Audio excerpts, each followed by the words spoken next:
Southern comfort running through my veins. My mama was the wind and my daddy was a train. I'm the second coming of the midnight rider. I'm a modern day old soul singer, son of a gun and guitar slinger. I spent 10 years picking on a 6-string, working the bar scene, burning it down to the ground, looking for a sound that ain't been found by no one else, sticking true to myself. So I took it up a highway, southbound interstate, counting on a big break, trading my legs for tips, learning to live like I never did. I was dead broke, like a bad joke. Got Southern comfort running through my veins. My mama was the wind and my daddy was a train. I'm the second coming of the midnight rider. I'm a modern day old soul singer, son of a gun and guitar slinger.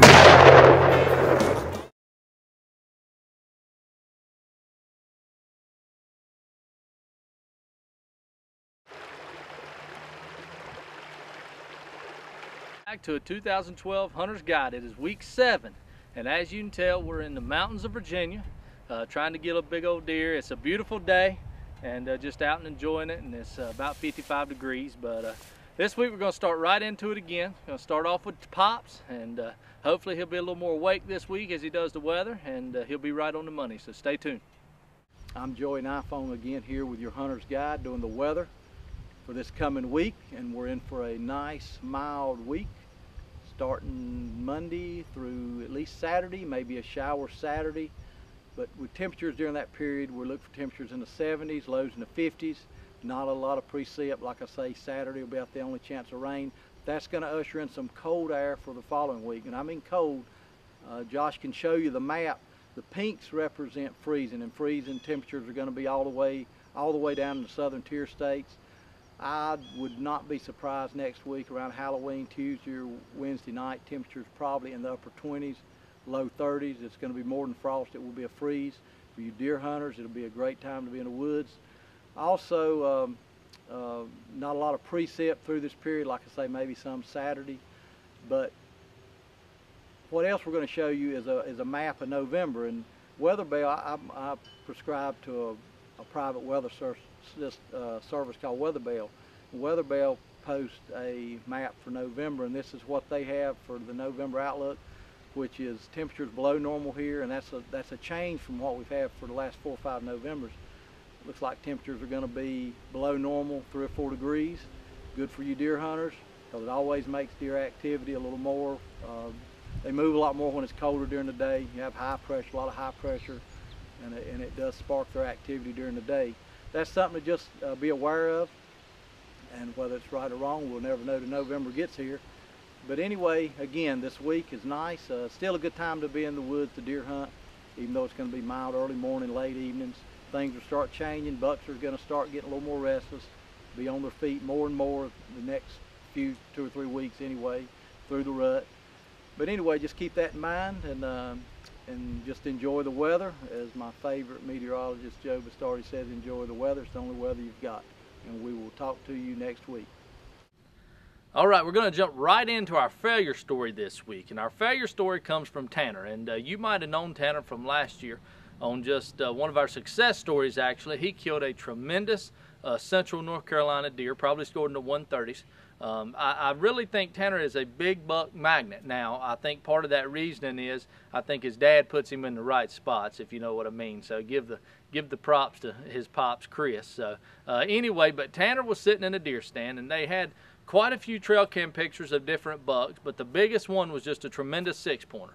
And that was the one Tanner was going in there to shoot, and sure enough, deer walked right at him at 25 yards away, broadside, eating, feeding under him. And Tanner drew back on him, and his arrow fell off his string, and it also popped off his release and everything else. But anyway, the arrow fell off the bow and fell down the tree, and I think the deer run off from what I know. Well, that's not all of it. That was one evening. The next day or a couple days later, they went back in order to hunt, try to kill that deer again. They had a couple different bucks. One of them has got more of a management buck. It's got one good side and then one side growing down, probably hurt in velvet, but it still had some velvet on that antler as well. But that deer walked right underneath him, and from what I understand is he drew back on him, and he couldn't get his peep sight situated. You always remember to have your peep sight either ready to go or hooked to that rubber rope in order to make sure it's straight and you're ready to shoot. So another missed opportunity. Well, that same hunt, Tanner's ready and had ended up seeing 5 or 6 does that evening. Finally got a good one to walk out in front of him, and at 20 yards he shot and shot over her back. So Tanner is our failure story this week, and hate it, but I'm sure before the end of the year he'll become a success story and kill a big old buck. All right, now we're going to talk about our success story. And the success story this week has highs and lows. And the high in the success story is a buddy of mine, Tom. He went over and hunted a piece of property, and he got a shot on a management buck. Again, deer similar like the one Tanner shot, totally different area of the county. But the deer similar like Tanner shot had one good side, another side growing down. Anyway, he made a good shot on it, got to tracking it that evening, and followed blood, and the blood kind of ended after about 100 yards, I think.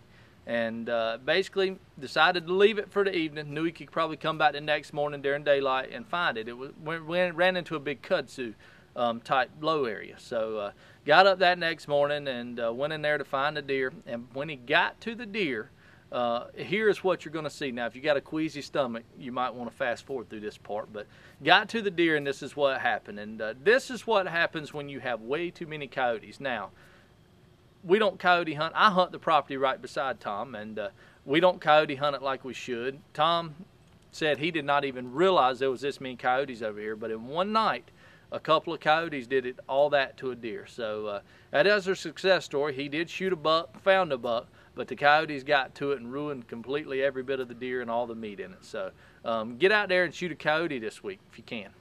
Now, to end our show this week, we're going to talk about our stand selection. And John actually posted something on our Hunter's Guide Facebook page asking a question of where he should come hunt or where he should go hunt on next Saturday's muzzleload opener here in Central North Carolina.